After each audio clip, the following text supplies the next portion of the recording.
Hi friends, welcome to the coffee chat. I hope you're having the best morning.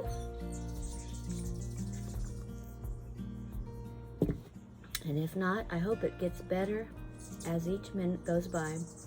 But today I just wanted to talk about how I've changed since I've moved to the country.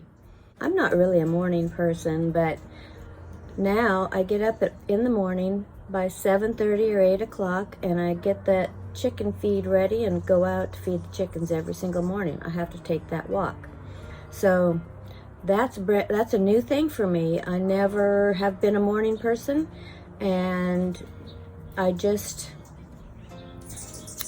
like that it gets me out there and takes me out for a walk. I'm taking my time to decorate.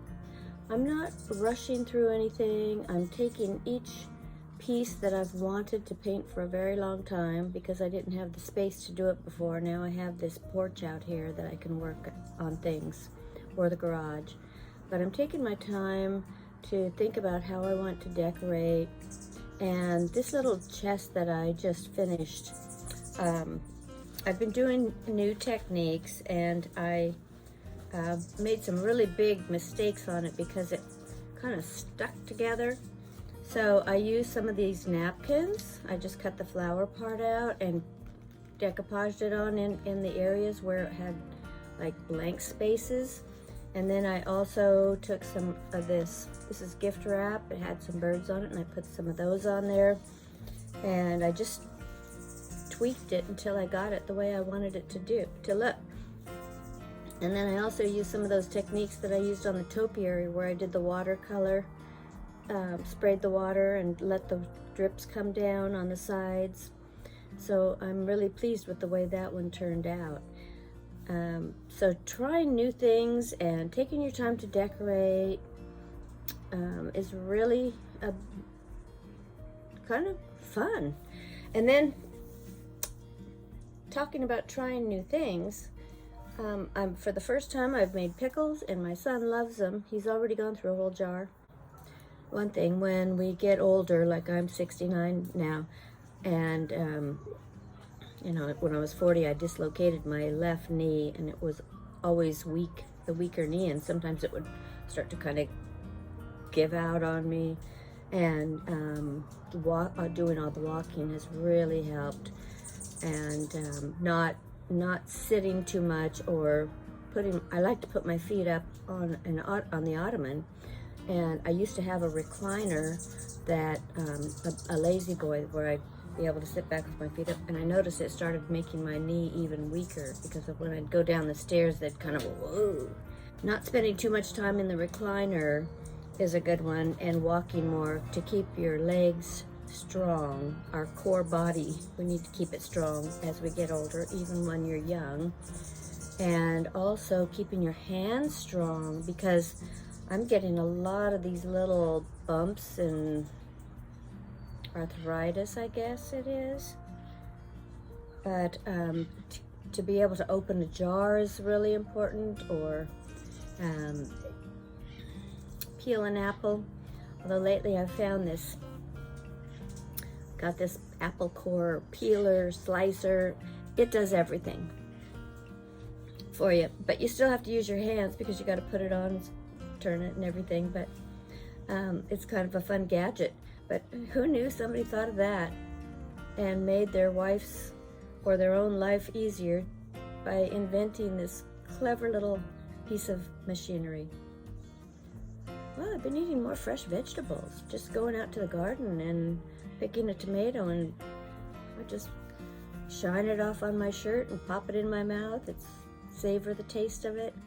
Never really cared for bell peppers that much, but I'm growing them, so I'm planning to dehydrate them for some of my soup mixes. And just taking a little slice and putting it in my mouth and just enjoying that fresh, earthy flavor of it is kind of a new thing for me.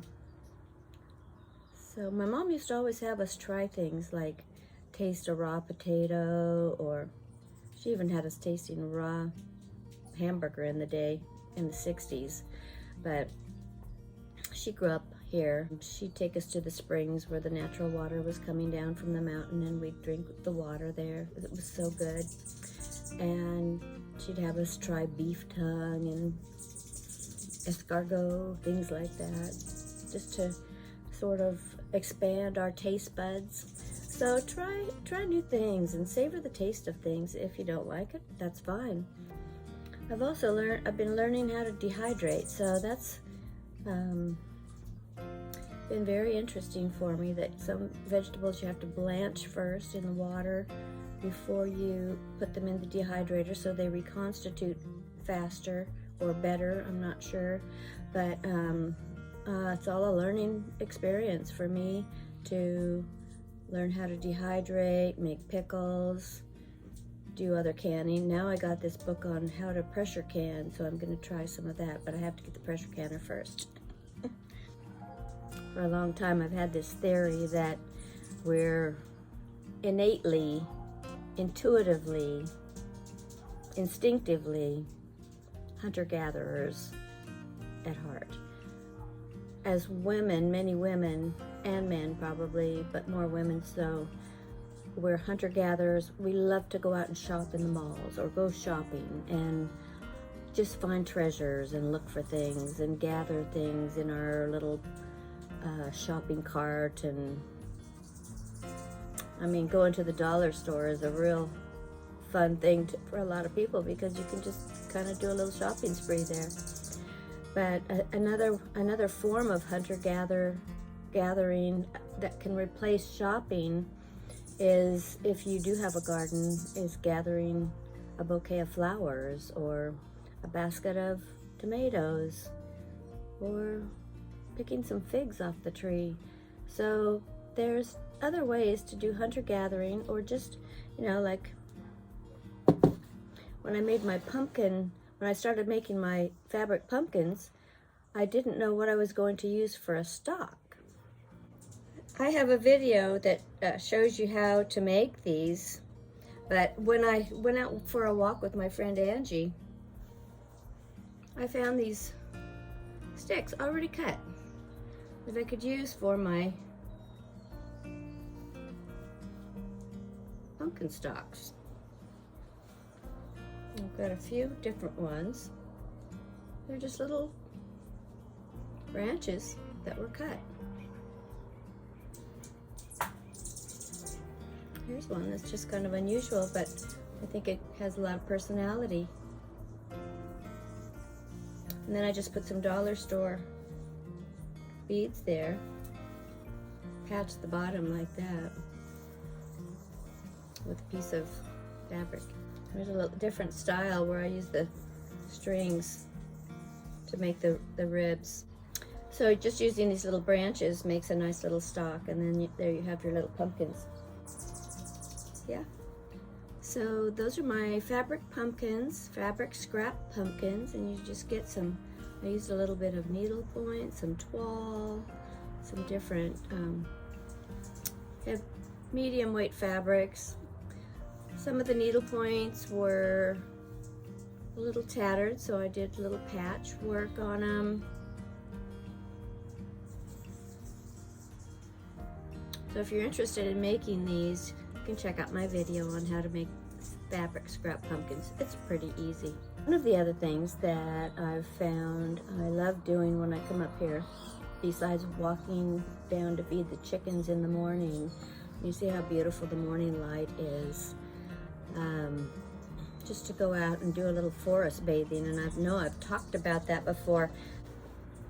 In the afternoon, when I go out, I stand among the trees. It is so quiet.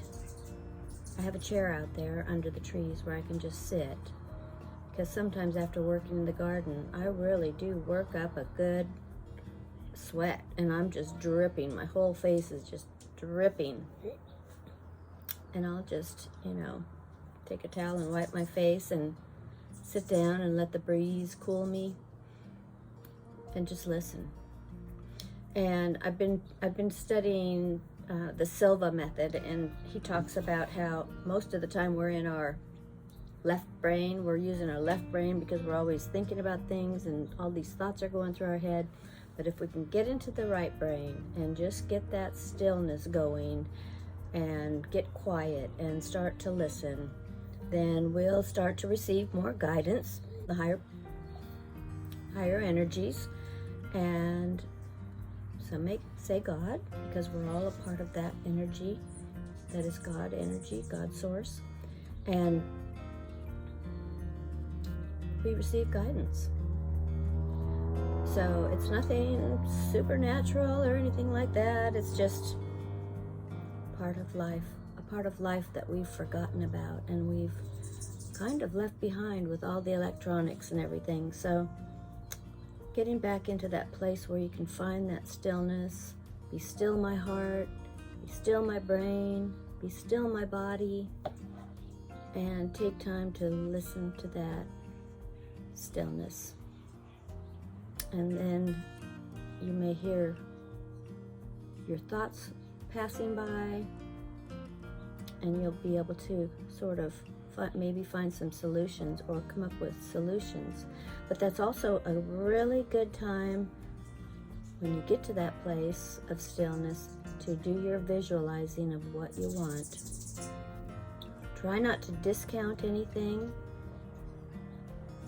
Try not to discount or put down or denigrate any of your thoughts, that your big lofty ideas, because you can achieve anything. You're a child of the universe and it's doable, it's achievable, but you have to keep that sort of faith and belief in yourself and understand that you are worthy. You are worthy of getting the help you need. Well, I hope I wasn't too long-winded today. Oh, I'm kind of contemplative today. And so I'll probably spend some time sewing. And I've got my slip cover I'm working on, and I've got to hang some of these things I've been working on. I took these, you probably saw them in one of my videos where they were a different color. I painted them white, and then I took some clear wax and added some of that sage paint. Just this little chalk paint right here. Added it to the clear wax and put it on there. Now I'm going to take a little piece of sandpaper and see if I can do a little distressing. I'm going to see if I like it.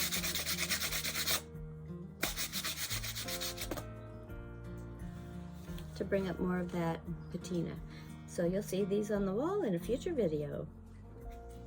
Hope you're having a great day, and if not, do something that makes it great and carry on.